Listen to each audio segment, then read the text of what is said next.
Hi అండి, welcome to my channel. ఈరోజు Sunday special వచ్చి మటన్ నల్లి ఫ్రై చేస్తానండి. చాలా టేస్టీగా ఉంటుంది. నేను ఎలా చేస్తానో చూసేయండి. చూడండి, ఇప్పుడు కడిగి క్లీన్ చేసుకునేసినాను. ఇప్పుడు పసుపు ఉప్పు వేసి నీళ్ళు పోసి ఉడకపెట్టేద్దాము కుక్కర్లో. కనీసం ఒక 10 విజిల్స్ అని పెట్టాలండి ఇది, ఎందుకంటే కొంచెం ముదురుగా ఉంది. అందుకని ఒక 10 విజిల్స్ అని పెట్టాలా. చూడండి, ఇప్పుడు ఉప్పు పసుపు వేసినాను.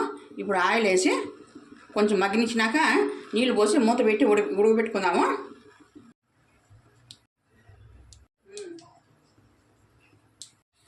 చూడండి, ఇదైతే నీళ్ళు బాగా ఉడికిపోయింది. ఇప్పుడు నీళ్ళు పోసి మూత పెట్టి ఒక 10 విజిల్స్ పెట్టుకుందామండి. ఇది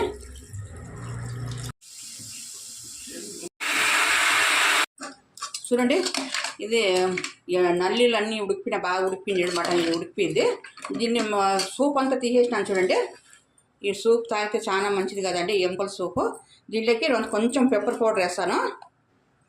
కొంచెం పెప్పర్ పౌడరు, కొంచెం కొత్తిమీర వేసుకొని తాగితే సూపర్గా ఉంటుందండి టేస్ట్. ఇది మీరు కూడా ట్రై చేయండి. ఇప్పుడు ఈ మటన్ అంతా తిరువాత పెట్టుకుందాము. కొంచెం జీలకర్ర వేస్తున్నాను. ఉల్లిగడ్డ పచ్చిమిరకాయ వేస్తున్నాను. సన్న తరగాలండి ఉల్లిగడ్డ పచ్చిమిరకాయ. సన్న తరిగితే బాగుంటుంది.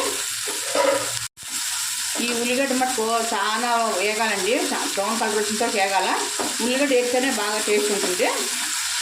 నేను ఆల్రెడీ మటన్లో ఉప్పు వేసినానండి. ఇప్పుడు ఉల్లిగడ్డ మగ్గే మటుకు కొంచెం సాల్ట్ వేస్తున్నాను, కొంచెం పసుపు వేస్తున్నానండి. నా వీడియో నచ్చినట్టుగైతే నా ఛానల్ సబ్స్క్రైబ్ చేసుకోండి. ప్లీజ్ సపోర్ట్ మీ. చూడండి, ఉల్లిగడ్డ మగ్గిపోయింది. ఇప్పుడు అల్లం వెల్లుల్లి పేస్ట్ వేసుకుందాం. అల్లం వెల్లుల్లి పేస్ట్ ఒక స్పూన్ వేస్తున్నాను.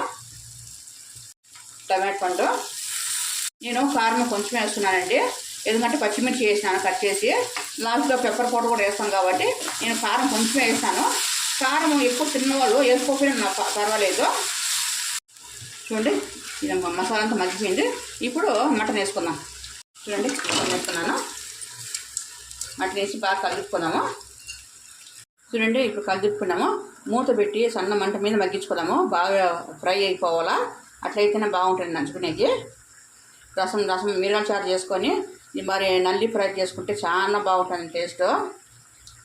చూడండి, కూర బాగా ఫ్రై అయిపోతుంది. ఇంకా ఒక 5 నిమిషాలు పడుతుందండి ఇదంతా మగ్గిపోయేసరికి. ఇది ఎక్కువ హెవీ మంట పెట్టకూడదండి, మీడియం మంట మీద.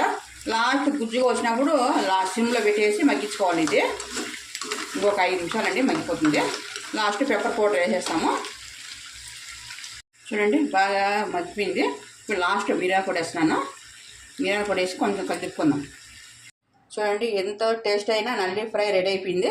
లాస్ట్ కొత్తిమీర జల్లేసి తినేసేదేగా. మీరు కూడా ట్రై చేయండి. ట్రై చేసి ఎలా ఉందో కామెంట్ బాక్స్లో పెట్టండి. Please support me. Please like and share, subscribe.